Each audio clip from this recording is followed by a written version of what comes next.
Estábamos simulando cosas muy interesantes. Estábamos simulando sistemas en los que particularmente tenemos una variable de estado, ¿cierto? Cuya derivada o cuyos cambios del tiempo eran una función de la misma variable de estado, tal vez del tiempo, tal vez también dependía de algunas variables de entrada.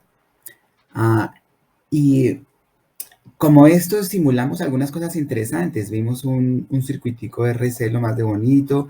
Imaginamos un carrito que está siendo acelerado por su propio motor. O vimos inclusive más interesante la relación de movimientos entre la Luna y la Tierra, ¿cierto?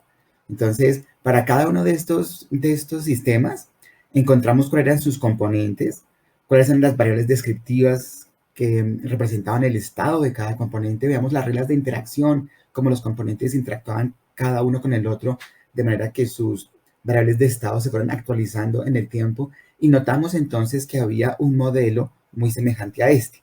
Las variables de estado cambiaban con el tiempo y la tasa con la que el tiempo cambiaba era una función a su vez del estado mismo del sistema. Tal vez cambiaban con el tiempo y tal vez había alguna función de entrada. Es lo que llamamos un sistema dinámico. Solo que estos sistemas dinámicos que hemos simulado hasta ahora son de estados continuos y en tiempo continuo. Por eso lo que hacíamos fundamentalmente era, si suponíamos que esta derivada era el estado en el instante n menos el estado en el instante n-1 sobre el intervalo de tiempo que había entre n y n-1, pues esto era esa función de la que estamos hablando. Entonces, eso involucraba para nosotros un algoritmo de simulación. El siguiente estado, cualquiera que fuera la dimensión de ese estado, aquí eran 8, aquí era 1, aquí era 1. El siguiente estado es el estado anterior. Fíjense que si en esta ocasión paso delta t a multiplicar y después sumo ambos lados xn-1, me da más delta t por la función que representa la derivada de x, ¿cierto? Eso era evaluado, por supuesto, en x sub n-1. Eso es todo lo que hemos hecho en nuestras simulaciones. En la simulación del circuito, en la simulación del carrito, en la simulación de la Luna y la Tierra. Hemos visto nuestras variables de estado. Aquí eran 8 variables de estado, que eran las posiciones y las velocidades en 2 dimensiones de cada uno de los 2 elementos. Aquí era una variable de estado, la velocidad. Aquí era una variable de estado, el voltaje en el condensador. Chévere. Con eso podíamos entonces simular nuestros sistemas. Y está muy bien. Ese es una clase de sistemas dinámicos que es muy bonito analizar y simular, que está en términos de ecuaciones diferenciales, que convertimos para simulación en ecuaciones de diferencia, pero que se basan entonces en un tiempo continuo. Aquí está, un tiempo continuo, que nosotros para poder simular en el computador pasamos a un tiempo discreto. Y ese tiempo discreto entonces nos da muestras en el tiempo discreto. Y entonces delta t es para nosotros fundamental, determina qué tan cerca o qué tan lejos estamos de nuestra precisión. Si hacemos un delta t muy chiquitico, la precisión puede ser muy buena, pero el tiempo de simulación va a ser muy grande. Si hacemos un delta t muy pequeño, muy grande, tal vez podemos simular muy rápidamente, pero quién sabe la precisión de nuestra simulación cómo va a ser, porque los errores que cometemos al considerar un infinitesimal de tiempo con un tiempo discreto se van acumulando con cada iteración. Tal vez la esperanza es que unos errores se vayan sumando y en otros instantes se vayan restando, pero seguramente a lo mejor se van acumulando y el error se puede volver intolerable. Entonces hay que escoger muy bien ese delta t. Ese es un tipo de modelos muy interesante de tiempo discreto. O sea, para simularlo en el computador digital se va a volver de tiempo discreto. Para simularlo en un computador análogo podemos manejar el tiempo continuo, pero tienen que ser ecuaciones diferenciales lineales. Pero de cualquier manera, nuestra simulación consiste en eso, en hacer que haya un tiempo virtual que vamos actualizando, y ese tiempo virtual vamos actualizando o en tiempo continuo si es el computador análogo, que no lo vamos a considerar acá, o en tiempo discreto si es nuestro computador digital, que es lo que estamos considerando hasta ahora. Entonces, los sistemas que hemos simulado, los hemos simulado con tiempo discreto, y se llaman así, sistemas en tiempo discreto. Los estados pueden ser continuos, ¿cierto? De un instante a otro, el estado puede pasar de cualquier valor de un número real a otro. Este puede ser cualquier número real, este puede ser cualquier vector real, cualquier vector real. Pero el tiempo es discreto, vamos de n en n+1, a n+2, a n+3. Entonces se llama simulación de tiempo discreto. Y esto está bien, tiempo discreto es muy chévere para estos sistemas que en principio los podemos resolver por ecuaciones diferenciales o tal vez ya su naturaleza misma nos las dan ecuaciones de diferencia. Igual nosotros las convertimos a ecuaciones de diferencia y estas ecuaciones de diferencia, en vez de resolverlas analíticamente, las simulamos en el computador. Vamos haciendo que el computador vaya evaluando esta función en cada instante y vaya actualizando el estado. Con el siguiente estado actualiza esta función en cada instante y vamos actualizando el estado. Eso es lo que hacemos, ¿cierto? Y en eso consiste la simulación en tiempo discreto, que está muy bien. Sin embargo, nosotros también hemos hablado mucho de cuál es el tipo de modelos que vamos a usar cuando el sistema dinámico a modelar corresponde a una red de comunicaciones. Ese es el punto que nos interesa, redes de comunicaciones. Pero en las redes de comunicaciones el tiempo discreto parece bastante forzado. ¿Cuál es un tau adecuado? ¿Será que tendrá que ver con las llegadas y salidas de paquetes? ¿O será que tendrá que ver con los tiempos de transmisión de los paquetes? ¿O será que tiene que ver con los tiempos de transmisión de los bits en los paquetes? La verdad es que hay muchas escalas de tiempo en las redes de comunicaciones como para decir, vamos a escoger el tau apropiado, el delta t adecuado. Fíjense que ese delta t siempre lo escogíamos como tau sobre 100, tau sobre 20, ¿cierto? Donde el tau era un tiempo característico, ¿cierto? Pero nuestros sistemas de redes de comunicaciones, ¿cuál es el tiempo característico? La transmisión de un bit en un enlace tal vez de algunos gigabits por segundo y tenemos paquetes de tal vez algunos cientos de miles de bits y tenemos flujos que tienen tal vez algunos millones de paquetes. Tal vez el tiempo discreto no sea el modelo adecuado. Si nosotros nos acordamos, el modelo que pensábamos era que en la red de comunicaciones existen una cantidad de recursos, ¿cierto? Tenemos servidores de archivos, tenemos servidores de páginas web, tenemos enlaces de comunicación. A veces esos enlaces de comunicación los dividimos en canales por división de tiempo, canales por división de frecuencia. A veces inclusive los dividimos por código y permitimos el CDMA, por ejemplo, ¿cierto? O aquí tenemos tal vez conmutadores o tenemos técnicas de acceso múltiple. Tal vez este es un solo enlace, pero está siendo compartido.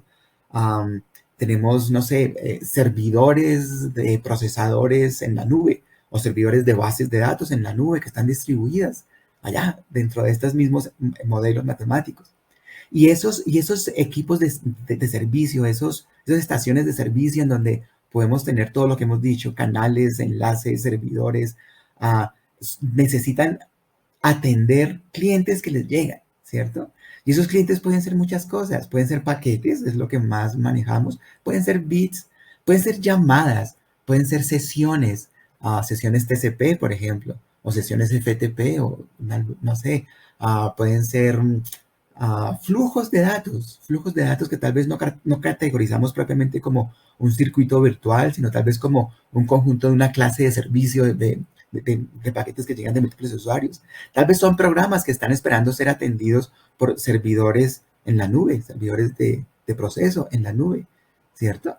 Entonces, lo que estamos hablando es de múltiples tipos de recursos de capacidad finita. Todo lo que hemos dicho son recursos de capacidad finita y múltiples tipos de demandas que están requiriendo esos servicios. Si estos servidores están disponibles, las demandas que llegan ocuparán a los servidores durante el tiempo que requieran para ser atendidos, para terminar su servicio.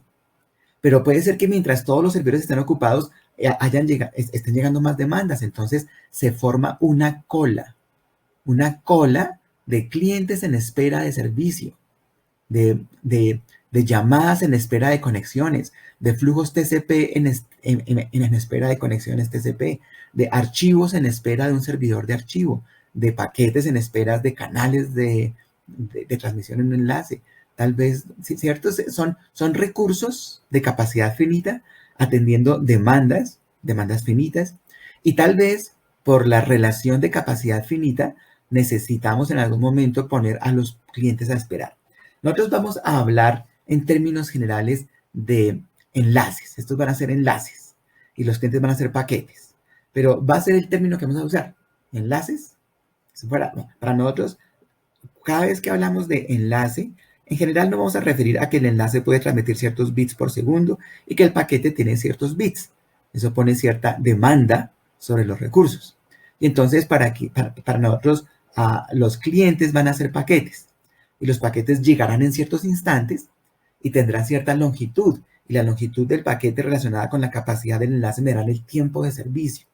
Pero lo que yo quiero especificar entonces son los tiempos de llegada de los paquetes y los tiempos de servicio de los paquetes, que estarán dadas por sus longitudes y por la capacidad de los enlaces. Y eso me forma un sistema en donde se forma una cola. El modelo de lo que estamos formando acá es una cola. Y entonces lo que nosotros ahora queremos simular ya no es una ecuación diferencial, ni una ecuación de diferencias. Queremos simular un sistema dinámico en el que los estados, la variable de estado que caracteriza este sistema es cuántos paquetes hay en el sistema, ya sean paquetes en servicio que están siendo atendidos o ya sean paquetes que están esperando ser atendidos en una cola, en un buffer. Estos son los buffers de los multiplexores, por ejemplo, los buffers de los concentradores, los buffers de los enrutadores. Ahí yo guardo los paquetes que están esperando ser atendidos por los enlaces, ¿cierto? Chévere, por los canales de comunicación. Entonces se forman colas y todo el desempeño de la red de comunicaciones se basa en cómo se comporta esa cola, cómo manejo esa cola en términos de la gestión de la memoria, de la gestión de la capacidad, de la administración de los paquetes como llegan, ¿cierto? Todo eso me da a mí los mecanismos de calidad de servicio. Entonces aquí están los múltiples servidores, están los múltiples clientes y lo que forman es un sistema de cola. Ahora, esa cola yo la puedo caracterizar de muchas maneras. Necesitamos caracterizarla de muchas maneras. Por ejemplo, es muy distinto si los paquetes llegan en tiempos determinísticos a una tasa fija, a que si llegan en tiempos aleatorios pero independientes, a que si llegan por grupos, en un instante llegan muchos paquetes que me ocupan todo el buffer, y esos instantes se dan de forma aleatoria o de forma determinística. Y si esos tiempos son correlacionados o no, si hay alguna dependencia entre los tiempos entre llegada del paquete n y los tiempos de llegada del paquete n más 1, o el paquete n más 100 o el paquete n más 1.000.000, serían correlaciones de largo plazo o correlaciones de corto plazo, si esas correlaciones van decayendo exponencialmente rápido. Todos esos me forman la descripción del proceso de llegada de los paquetes. Igual, dada la longitud de los paquetes y da una capacidad fija, en general hablo de un tiempo de servicio. Y el tiempo de servicio puede tener cierta distribución. Pueden ser determinísticos, puede ser que todos los paquetes se demoren lo mismo. Puede ser que algunos paquetes sean grandes, otros paquetes sean pequeños. Entonces, unos paquetes serán más demorados, ocuparán el servidor durante más tiempo. Otros lo ocuparán durante menos tiempo. Y esa aleatoriedad en la duración puede también tener altas correlaciones. Por ejemplo, puede ser que haya cierta secuencia de paquetes de control, seguidas ciertas secuencias de paquetes de datos, los primeros muy chiquitos, los segundos muy grandes. A lo mejor son paquetes de voz que se discretizan a tasas constantes y entonces son paquetes de longitud constante. Entonces habrá tiempos de servicio constantes. O a lo mejor hay unas correlaciones bien extrañas entre los tiempos de servicio que tengan que ver con dependencias que se dan con el paquete que se transmitió hace 1.000.000 de paquetes. Todas esas relaciones aleatorias entre los tiempos de servicio me determinan otro aspecto fundamental que debo modelar. Debo modelar los tiempos de llegada como un proceso estocástico, los tiempos de servicio como un proceso estocástico, pero igual hay una gran cantidad de parámetros. ¿Cuántos servidores hay? ¿Cuánto cupo en el sistema hay? ¿Cuántos clientes potenciales pueden haber? ¿De qué manera voy a atender a los clientes con mi capacidad de servicio? ¿Cómo voy a asignar los recursos de memoria entre los clientes? Todas esas son características que me van a determinar el sistema dinámico en particular que voy a simular. Entonces, todo eso se llama una notación Kendall. Le vamos a llamar una notación Kendall. No sé por qué no puse el titulito, si es muy bonito. Notación Kendall. Kendall es un matemático, por supuesto, que se puso a estudiar teoría de colas. Porque entonces, como se forma una cola, esa cola es la que me determina el comportamiento dinámico del sistema y finalmente las medidas de desempeño. Fíjense que cuando hablamos de los tiempos de servicio y los tiempos de llegada estamos hablando de las demandas, pero cuando hablamos de los tiempos de servicio más pequeños o más grandes debido a la capacidad y hablamos del número de servidores, estamos hablando de la capacidad. Y cuando hablamos de que hay cierto número de paquetes, estamos hablando del desempeño, porque entre más paquetes, más el retardo, por ejemplo, ¿cierto? Más posibilidad de bloqueo. Y los bloqueos y los retardos y las demoras y los tiempos de servicio son medidas de desempeño.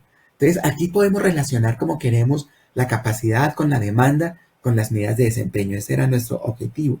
Capacidad, demanda, desempeño. Y lo que queremos es encontrar el desempeño en términos de la capacidad y la demanda, que es el análisis, o encontrar la demanda en términos de la capacidad y el desempeño, que es el control, o encontrar la capacidad en términos de la demanda y el desempeño, que es el diseño. Queremos hacer diseño, control y análisis de redes de comunicaciones y eso implica todos estos procesos tan interesantes que estamos mencionando.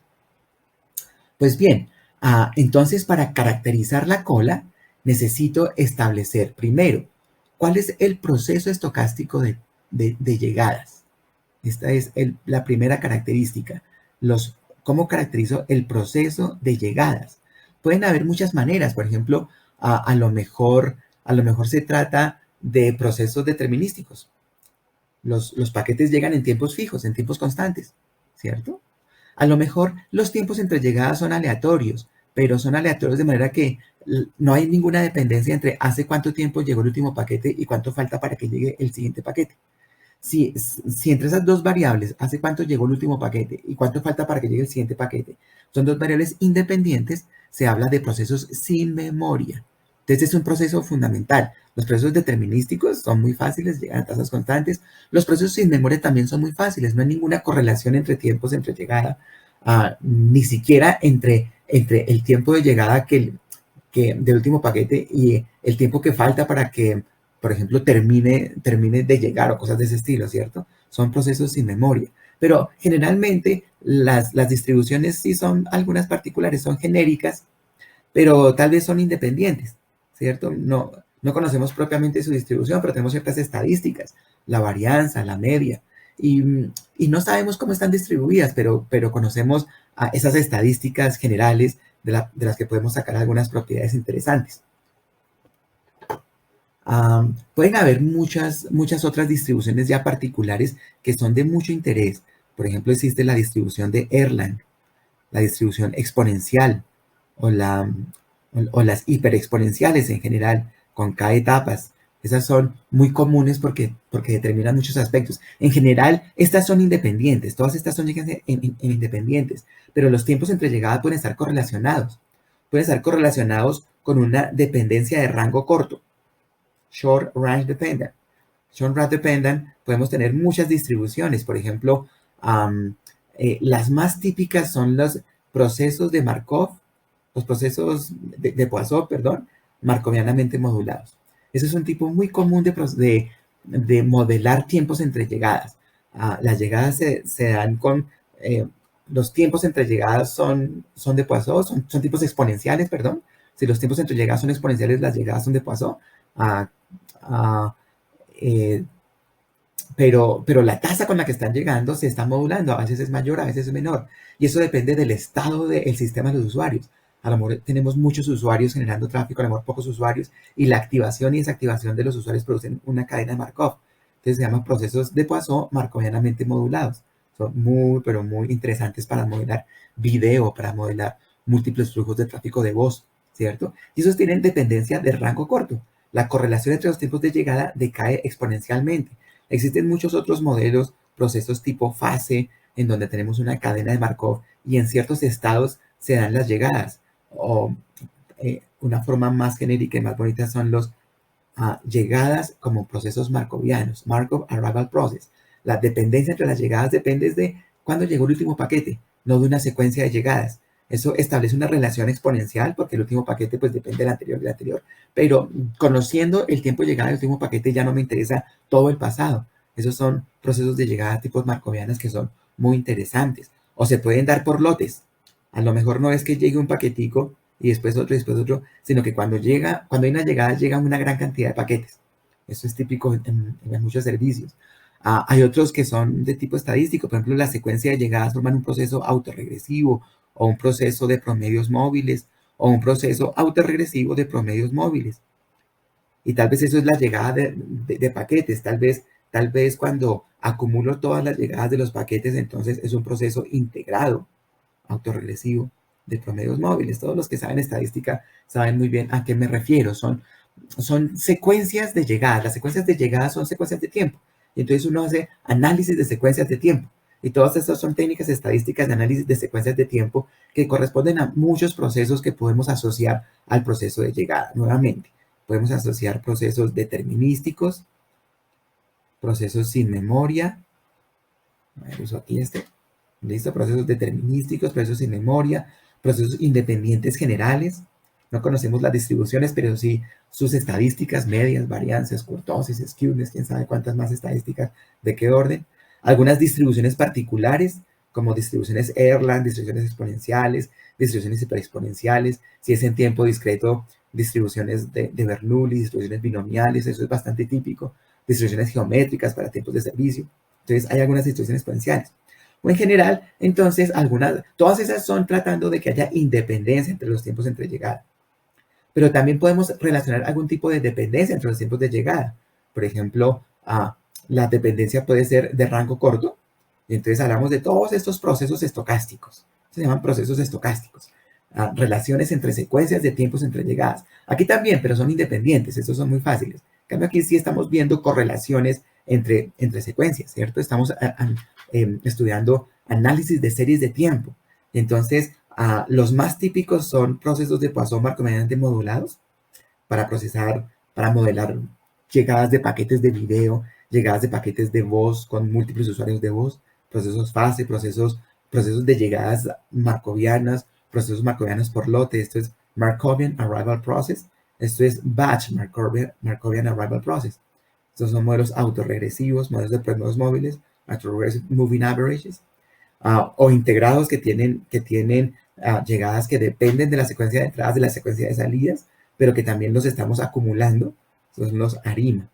Todos esos pueden presentar dependencias de rango corto, pero últimamente se está volviendo típico en las redes de comunicaciones, últimamente no, desde hace 20 años, típico en las redes de comunicaciones que las llegadas formen secuencias con dependencias de largo rango. Entonces, short range dependence, long range dependence, dependencia de rango largo, dependencia de rango corto. Esta dependencia de rango largo es cuando las correlaciones ya no decaen exponencialmente. Decaen sí, pero decaen muy lentamente. Tan lentamente decaen que, por ejemplo, la suma de las autocorrelaciones son infinitas, o las varianzas de las variables que están aquí involucradas se hacen infinitas. Entonces, aquí hay muchos modelos interesantes de dependencia de rango corto. Todo esto se refiere a lo que nosotros hemos llamado tráfico fractal. Nosotros no, a lo que se ha llamado tráfico fractal. Tráfico en donde las porciones pequeñas de milisegundos se parecen a los segundos, se parecen a los minutos, se parecen a las horas. Y entonces esa autosemejanza tiene propiedades geométricas en la señal que se llama fractalidad. Lo más típico son, por ejemplo, movimientos brownianos fraccionales, en donde sí, los tiempos entre llegadas son exponenciales, pero hay unas correlaciones entre ellas que hacen que las dependencias dependan de sus propias distribuciones de los tiempos anteriores. O tal vez las diferencias entre ellas se llaman el ruido gaussiano fraccional. O tal vez tenemos los mismos procesos ARIMA que habían aquí, pero la integración no se hace una o dos o tres veces, sino la integración se hace fraccionalmente. Se llaman procesos FARIMA. Inclusive cuando tenemos ciertos tipos de modelos de colas, a veces la misma ocupación del modelo de la cola genera un proceso de llegadas. Se llaman modelos MG infinito, en donde este G es una distribución general, pero con leyes de potencia, donde la probabilidad de que el tiempo sea muy grande es pequeña, pero no es despreciable. Tal vez el modelo más bonito para representar estas dependencias de largo rango, porque es muy flexible, es el modelo wavelet multifractal.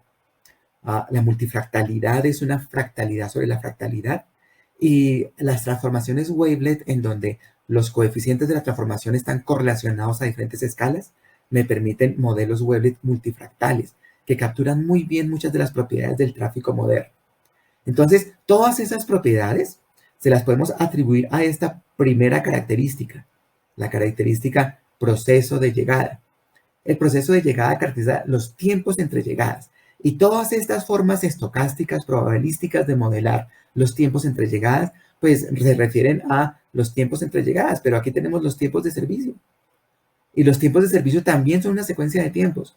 Todas estas variables, todas estas formas de modelar los tiempos entre llegadas, también nos sirven para modelar los tiempos de servicio. Los tiempos de servicio pueden ser determinísticas, si todos los paquetes tienen la misma longitud, pueden ser sin memoria, me refiero aquí particularmente a dos tipos de distribuciones, son las únicas que no tienen memoria, la distribución exponencial si es tiempo continuo, la distribución geométrica si es tiempo discreto. Las dos distribuciones no tienen memoria. Vamos a definir todo esto. Pueden ser distribuciones generales. No conozco cómo es la probabilidad, la función de densidad de probabilidad de los tiempos de servicio, pero conozco su media, su varianza, y son independientes. O tal vez conozco la distribución, y no son exponenciales, ni son geométricas, pero sí son algunas multietapas de la exponencial o algunas multietapas de la geométrica. Son distribuciones Erlang o hiperexponenciales. O puede empezar a tener tiempos de servicio que tengan correlaciones entre ellos. Correlaciones tal vez que tengan dependencia de rango corto o tal vez correlaciones que tengan dependencia de rango largo. Como les mencionaba, estos procesos, que son muy típicos en el tráfico de hoy, son típicos también de los sistemas complejos. Ustedes pueden tomar un cursito opcional, ¿cómo se llama opcional? Electivo, que se llama Teoría de Sistemas Complejos. Generalmente lo ofrece el doctorado, pero ustedes, estudiantes de maestría, lo pueden tomar como una electiva. Y hablamos de todos estos procesos en términos de sistemas dinámicos complejos. Es muy bonito. Se lo recomiendo, se lo recomiendo. Pero entonces, estos dos procesos, estas dos etapas, A y B, A y B, que es como describe el proceso de llegadas y cómo describe el proceso de servicios, entonces tienen todas estas posibilidades. Yo aquí puse algunas formas particulares. Por ejemplo, aquí puse los tiempos entre llegada y aquí la demanda que impone cada paquete. Estos son los instantes en los que llega cada paquete. Está en el eje horizontal el tiempo y en el eje vertical está el tamaño de cada paquete. Entonces, por ejemplo, aquí si los tiempos de servicio y los tiempos entre llegadas son determinísticos, se llaman D quiere decir determinístico, entonces vamos a llegar en instantes discretos de tiempo constantes y todos tienen la misma longitud. A eso le llamamos cuando los tiempos de servicio son determinísticos, cuando los tiempos de llegada son determinísticos y los tiempos de servicio son determinísticos, le llamamos una cola de D, porque la notación Kendall pone estos dos parámetros de primero, ¿cierto? Pero aquí ya los tiempos de llegada, aunque los tiempos de servicio son aquí constantes, o sea, todos los paquetes tienen la misma longitud, aquí ya los tiempos de servicio son sin memoria. Entonces, algunos llegan muy rápido, algunos se demoran mucho en llegar, pero no hay ninguna dependencia entre ellos. Aquí los tiempos entre llegadas son exponenciales y los tiempos de servicio son determinísticos. Entonces, como son exponenciales y la distribución exponencial no tiene memoria, esto se llama M de memoryless. Tiempo de llegada exponencial sin memoria, tiempos de servicio determinísticos. La longitud de los paquetes son constantes. Si la capacidad del enlace es constante, entonces se llaman colas MD. Son los dos primeros parámetros de mi notación Kendall. Mis llegadas forman un proceso sin memoria porque los tiempos entre llegadas son exponenciales. Pero aquí tengo entonces un proceso de movimiento browniano fraccional. Aquí los tiempos entre llegadas también son aleatorios, pero son muy variables y son muy variables con una alta correlación entre ellos. Si hay una secuencia de llegadas rápida, lo más probable es que los siguientes paquetes lleguen rápido. O si hay una secuencia lenta, lo más probable es que los siguientes sean lentos. Pero esa correlación no es solamente entre paquetes muy cercanos, se da en paquetes muy lejanos. Y entonces eso se llama, por ejemplo, movimiento browniano fraccional. Esto sería en donde los tiempos de llegada son un movimiento browniano fraccional, pero los tiempos de servicio son determinísticos porque la longitud de los paquetes son constantes. Y aquí entonces para estos distintos tiempos entre llegada, también puedo obtener tiempos de servicio sin memoria, tiempos de servicio de movimiento browniano fraccional con dependencia de rango largo. Estos son independientes, estos son con dependencia de rango largo. Por ejemplo, este sería entonces una cola de M1. Bueno, de M cualquier cosa. Veremos a ver cuáles son nuestros parámetros. Esta sería una cola MM. A esta le vamos a dedicar harto tiempo. A las colas MM, donde los tiempos entre llegadas son exponenciales e independientes. Los tiempos de servicio son exponenciales e independientes. Aquí las longitudes de los paquetes son variables exponenciales. Aquí los tiempos entre llegadas son variables exponenciales e independientes. Esto se llama una cola MM. Y aquí entonces tenemos una cola FBM, Fractional Brownian Motion, con tiempos de servicio sin memoria, o sea, exponenciales. Sin memoria quiere decir tiempo de servicio exponencial si es continuo, quiere decir tiempo de servicio geométrico si es discreto. Y aquí tenemos entonces ya tiempos entre llegadas determinísticos, pero las longitudes de las colas forman un movimiento browniano fraccional. Aquí los tiempos entre llegadas son sin memoria, pero las longitudes de los paquetes, perdón, forman un movimiento browniano fraccional. Y aquí llegadas sin memoria y, perdón, llegadas con movimiento browniano fraccional y tiempos de servicio con movimiento browniano fraccional. Esta es la cola más compleja que existe. Los tiempos son correlacionadísimos, las longitudes de los paquetes son correlacionadísimos. Esto no lo vamos a ver, pero esto lo podemos estudiar de alguna manera con nuestra teoría de sistemas complejos. Nos vamos a dedicar sobre todo a este y vamos a ver algunas dependencias de rango corto. Por ejemplo, Markov Modulated Poisson Processes con tiempos de servicio sin memoria o con tiempos de servicio determinísticos. Vamos a ver entonces, estos son los parámetros A, B, los primeros dos parámetros de la notación Kendall. La notación Kendall entonces se refiere a estos dos, procesos de llegada, procesos de servicio. Entonces aquí vemos una buena caracterización de tiempos de servicio y tiempos entre llegadas con diferentes distribuciones. Bien, chévere. Las otras son el número de servidores, el número del sistema, el número de clientes, la disciplina de servicio, la gestión de memoria. El número de servidores es que, como vemos acá, podemos tener un solo servidor, o aquí, por ejemplo, tenemos 6 servidores en algunas formas particulares, ¿cierto? Por ejemplo, cuando nosotros tenemos este parámetro C, A es proceso de llegada, B es proceso de servicio. El parámetro C sería el número de servidores. En general, entonces, doy un número natural. Típicamente 1, hay un servidor. A veces tenemos algún número finito de servidores. Es típico a veces modelar un número infinito de servidores. Es poco común, pero si tenemos una capacidad muy grande, tal vez la podemos modelar como un número infinito de servidores. Si nuestro sistema garantiza que cada vez que llegue un paquete va a tener un canal dedicado para él, pues podemos hablar de un número infinito de servidores. Entonces, esos son los 3 primeros parámetros. Proceso de llegada, tiempo de servicio y número de servidores. Estos 3 parámetros siempre debemos darlos. Estos siempre se especifican. Por ejemplo, yo puedo hablar de la cola DD1. Tiempos de entrellegada determinísticos, tiempos de servicios determinísticos, un servidor. Puedo hablar de la cola MM2. Los tiempos de llegada son exponenciales, los tiempos de servicio son exponenciales, hay 2 servidores. Puedo hablar de la cola MG infinito. Los tiempos de llegada son exponenciales. Los tiempos de servicio no los conozco, pero son alguna distribución con cierta medida y cierta varianza. Y tengo un número infinito de servidores, ¿cierto? Entonces, estos 3 parámetros siempre los especifico. Los 3 primeros. El proceso de llegadas, el proceso de servicios y el número de servidores. Después vienen otros 2 parámetros que son, que tal vez no son tan importantes en colas, en redes de comunicaciones, porque se refiere al número de cupos en el sistema. El número de cupos en el sistema depende de cuántos servidores hay, por supuesto, y de cuánta memoria hay en el buffer. Pero si bien había una época en que la memoria era una cosa costosa, entonces limitábamos la memoria y eso nos ponía un cupo en el sistema finito. Hoy en día es fácil modelar una memoria infinita. Con que uno ponga varios gigabytes de memoria en los buffers, seguramente nunca nos vamos a llenar tanto y entonces podemos imaginar que es una memoria infinita. Pero de todas formas, si la memoria es finita, como en realidad siempre tiene que ser, siempre corremos la probabilidad de que un paquete llegue y no encuentre cupos en el sistema. Y eso nos va a determinar una medida fundamental que es la probabilidad de pérdidas.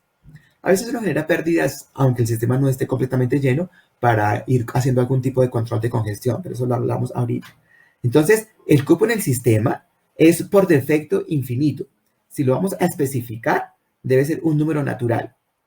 Tal vez 10, tal vez 100, tal vez 200. Pero si no lo especificamos, suponemos que es infinito. Lo mismo ocurre con el número de clientes potenciales. Bueno, este es el parámetro D.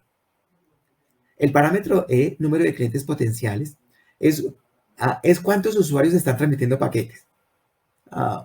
Eso era importante cuando, por ejemplo, si yo transmitía un paquete, no iba a transmitir el siguiente paquete hasta que me llegara una respuesta. Tipos de servicios interactivos, de login remoto, por ejemplo, que eso era hace muchos años. Hoy en día, cuando hablamos de redes de comunicaciones, hablamos de miles de usuarios, decenas de miles de usuarios, cientos de miles de usuarios, y entonces, si no especificamos el número de clientes, suponemos que es infinito, ¿cierto? Entonces, el otro elemento, el quinto elemento, tenemos hasta aquí 5 elementos. ¿Cómo especifico el proceso de llegadas? Es un proceso estocástico. ¿Cómo especifico el proceso de servicios? Es un proceso estocástico. Entonces, todos estos aspectos son de cómo especifico eso, si son determinísticos, si son sin memoria, si son generales independientes, si son Erlang, si son exponenciales, si tienen dependencia de rango corto, como procesos de Poisson marcovianamente modulados, o procesos de fase, o procesos de llegadas marcovianas, o procesos de llegadas marcovianas por lotes, o procesos autorregresivos, o de promedios móviles, o procesos o integrados, promedios móviles autorregresivos integrados, o procesos fractales, tales como movimiento browniano fraccional, o ruido gaussiano fraccional, o procesos ARIMA fraccionales, o modelos Wheeler multifractales. Todos esos son los AB. C es 1, o es 2, o es 10, o es 32. Por ejemplo, si yo tengo un enlace E1. El enlace E1 es cuando tengo un canal digital de 2048 kilobits por segundo y lo divido en 32 canales de 64 kilobits por segundo. Entonces tengo 32 servidores, cada uno de 64 kilobits por segundo. O tal vez tengo un solo servidor de 2 megabits por segundo, ¿cierto? Yo, como distribuya esa capacidad, es lo que determinó aquí el número de servidores, cupos en el sistema y número de clientes potenciales. Esos son los 5 primeros. Los otros 2, vamos a mencionarlos más rapidito, es la disciplina de servicio y la gestión de memoria. Las disciplinas son los parámetros 6 y 7. Digámosle los parámetros F y G. Estos son los que tienen que ver con mi calidad de servicio. La disciplina de servicio se trata de cuáles son mis políticas de gestión del canal. Y mi gestión de memoria se trata de cuáles son mis políticas de administración del buffer. Y como yo administre el canal y el buffer, es como yo puedo asignar mecanismos de calidad de servicio. Veamos, por ejemplo, algunos mecanismos de disciplina de servicio. Entonces, la típica y la que se da por defecto, o sea, estos parámetros generalmente uno no los especifica. Si uno no los especifica, quiere decir que la disciplina de servicio es FIFO, First In, First Out. El primero que llega es el primero que se atiende. También se llama FCFS, First Come, First Serve. El primero que llega es el primero que se atiende. Parece el más justo, de hecho es el más fácil de implementar. A medida que van llegando los paquetes los vamos atendiendo. Sin embargo, es muy, pero muy decepcionante en su desempeño. Imagínense que llega un paquete de 1 megabit por segundo y detrás de él llega un paquete de 10 bits por segundo. Y el primero es de un flujo de datos que no necesita tiempo real y el último es de un flujo de control que necesita tiempo real. Pues si atiendo FIFO, el paquetico chiquitico tiene que esperarse todo el proceso. Imagínense ustedes en el supermercado. Si están delante de una abuelita que tiene 3 carritos y va a pagar con cupones y ustedes solamente quieren comprar una gaseosa, es muy triste tener que esperarse todo eso. Sería mejor que hubiera algún otro tipo de servicio en donde hubiera algún tipo de prioridades. Entonces eso se llama priority queuing. Con prioridades, yo le voy asignando el servidor. Este sexto parámetro se refiere a cómo yo gestiono el enlace. Por ejemplo, yo puedo darle ciertas prioridades a ciertos flujos, a ciertos tipos de flujos. Eso es común en todo lo que es la gestión de memoria. Perdón, en todo lo que es la gestión de calidad de servicio. Yo puedo definir unos flujos tipo oro, que les doy mucha prioridad, tipo plata, que no les doy tanto, y tipo bronce, que los dejo de últimos. O puedo inclusive dejar el best effort. El best effort es el FIFO, ¿cierto? Sencillamente los voy dejando como quieran. O a lo mejor hay algunos que son de tiempo real y entonces esos son importantes para nosotros y otros que son de tiempo no real. O hay algunos que requieren control de errores, entonces esos los paso por un procesador de control de errores, otros que tal vez no, entonces los dejo pasar así nada más. Hay muchas formas de prioridad, de priority queuing, ¿cierto? Yo le asigno prioridades a los paquetes. Pero ciertamente si llegan muchos paquetes de alta prioridad, los paquetes de baja prioridad se van a quedar sin servicio. Entonces, eso no es correcto. Es mejor hacer algún tipo de prioridad, pero con ciertas garantías de equidad. Esto se llama fair queuing. Por ejemplo, yo puedo hacer un round robin, una técnica de fair queuing, de, de una disciplina de servicio equitativa, es ir atendiendo un paquete de cada flujo, poner los flujos en colas e ir sacando de cada flujo un paquete, después el otro y después el otro.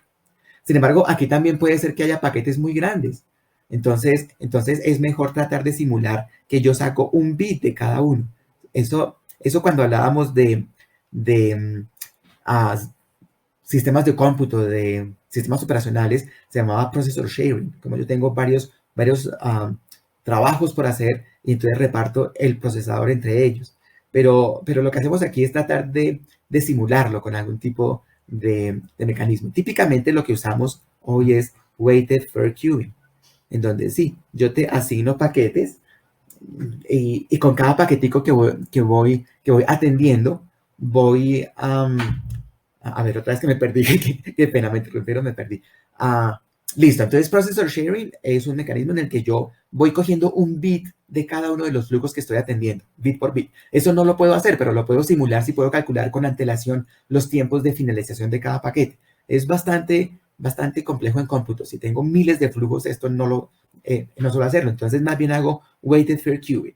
Yo estoy asignando, digamos, un paquete cada tanto tiempo para cada usuario, pero entonces a unos usuarios les doy más ciclos y a otros usuarios les doy menos ciclos. Entonces manejo prioridades, pero siempre permito que los de baja prioridad sean atendidos. Este es el mecanismo más típico como usamos calidad de servicio en nuestros sistemas. Entonces, todas las mezclas como podemos hacer esto se llaman las disciplinas de servicio. Y podemos tener entonces diferentes disciplinas de servicio. Cuando no manejamos disciplinas de servicio, no especificamos nada y le llamamos el FIFO. En cambio, el último mecanismo es el de la gestión de la cola. Por defecto es drop tail. Yo voy guardando los paquetes en orden en mi cola. Y cuando se me acabe la memoria de la cola, empiezo a descartarlos. Eso se llama drop tail. Cuando el canal lo atiendo FIFO y cuando la memoria la atiendo drop tail, eso se llama el best effort service. Es el servicio básico de la estructura de pilas TCP/IP. Sencillamente, yo voy atendiendo al primero que llega y cuando se me acaban mis recursos, voy descartando. Eso se llama drop tail y FIFO. Manejando la memoria se llama drop tail y es un mal servicio. Es un mal servicio porque esto se debe hacer más selectivamente. Por eso tenemos mecanismos más interesantes. Por ejemplo, el Random Early Detection. ¿Para qué empezar a descartar paquetes en el momento en que ya se agotaron los recursos? Vamos verificando si los recursos se me están reduciendo y cuando se empiecen a reducir, empecemos a avisarle a los usuarios que vayan reduciendo el tráfico porque se me está congestionando la red. Eso se llama Random Early Detection. Yo puedo enviar un mecanismo de notificación o sencillamente puedo empezar a descartar paquetes aleatoriamente. Pero si empiezo a descartar paquetes aleatoriamente, puedo empezar a ser injusto. Entonces, más bien hago un weighted red en donde las probabilidades con que voy descartando paquetes los voy asignando de cierta manera un poco más justa, o inclusive esas probabilidades con que voy descartando las puedo ir adaptando. Eso se llama adapted red. O yo puedo sencillamente notificar de que se está empezando a construir la congestión, ¿cierto? A todas estas técnicas yo les llamo Active Queue Management. Y cuando yo tengo técnicas de gestión activa de la cola y tengo técnicas de asignación inteligente de los recursos de transmisión, yo puedo mezclarlas en formas bien significativas que me permiten dar garantías de calidad de servicio. Si yo puedo asignar algunos buffers que sé que siempre van a estar disponibles para algunos flujos, si yo puedo asegurar que ciertos flujos tendrán alguna capacidad mínima, yo puedo garantizar ciertas medidas de retardos, de pérdidas, de variabilidad de retardos, puedo dar garantías de calidad de servicio. Todo el mecanismo que hemos visto de nuestros siete características que son procesos de llegada, proceso de servicio, número de servidores, cupo en el sistema, potencial, número de clientes potenciales. Y aquí están estos dos, disciplina de servicio y gestión de la cola. Estos dos son los mecanismos mediante los cuales yo administro todos estos otros para poder asegurar cierta calidad de servicio. Entonces, esto lo vamos a tener que ver con cuidadito. Vamos a ver si atendemos primero los paquetes de voz que los paquetes de datos, porque los paquetes de voz deben ser en tiempo real. O si vamos a asignar la memoria para los paquetes de datos, porque ellos deben pasar por procesos de control de errores. Y en cambio no se le asignamos a los paquetes de voz porque ellos deben ser transmitidos en tiempo real, aunque lleven errores. El cerebro es bueno identificando los errores en las señales de voz. Entonces, todos estos mecanismos yo los asigno según el tipo de flujo. Entonces, es bien interesante porque esta notación Kendall extendida me permite estos dos controles adicional que para nosotros va a ser los mecanismos de calidad de servicio. Entonces, lo que vamos a ver mañana es cómo empiezo yo a modelar un sistema de colas en el que tengo, a ver si aquí, y listo, eso era.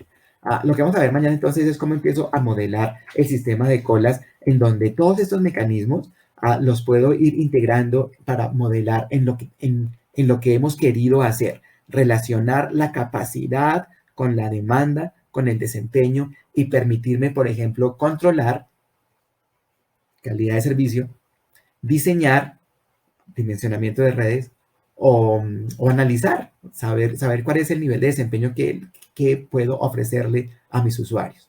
Todo eso me lo va a dar la teoría de colas. Y la teoría de colas entonces se trata de especificar cada una de estas colas como las hemos manejado con sus 7 características y de pronto después hacer redes de colas en donde hay colas como las que acabo de dibujar y entonces las salidas de unas van conectadas con las entradas de otras para al final poder llegar desde una fuente hasta un destino. Y así entonces los retardos y las pérdidas y las variaciones de retardo que se vayan ocurriendo en cada cola se van sumando a lo largo de toda la ruta que va del origen al destino y eso me va a dar el nivel de desempeño genérico de la red total, mi calidad de servicio total. Cuando hablamos de calidad de servicio en cada una de las colitas, tengo ciertos manejos. Cuando hablamos de la calidad de servicio en un circuito virtual o en un flujo o en una secuencia de enrutadores, debo hablar del cálculo de red. Network Calculus se llama, perdón. Network Calculus. En donde tengo ciertas características en donde estos mecanismos de calidad de servicio, por ejemplo, los token buckets, los leaky buckets, todas estas cosas que yo manejo para controlar flujos, los asocio con mis mecanismos de AQM y de gestión de enlace para asegurar unas calidades de servicio mínimo. Entonces, quedó muy etéreo esta clase, pero quedó especificado cuáles son los objetos de estudio que vamos a manejar. Los objetos de estudio entonces son estos. Y estos objetos de estudio los caracterizamos con el tiempo de entregadas, con el tiempo de servicio, con el número de servidores, con el cupo en el sistema, con el número potencial de clientes, con la manera como gestiono el servicio, los servidores, con la manera como gestiono la memoria. Estos 7 parámetros me van a caracterizar una cola. Una red de comunicaciones es una red de este tipo de colas. Y al analizar todos los sistemas, cuál va a ser finalmente el número de paquetes en el sistema. O sea, aquí la variable es cuántos paquetes hay en el sistema en cada instante, desde el buffer hasta los servidores. Voy a caracterizar esa cantidad, número de paquetes en el sistema. ¿Cómo varía eso en el tiempo?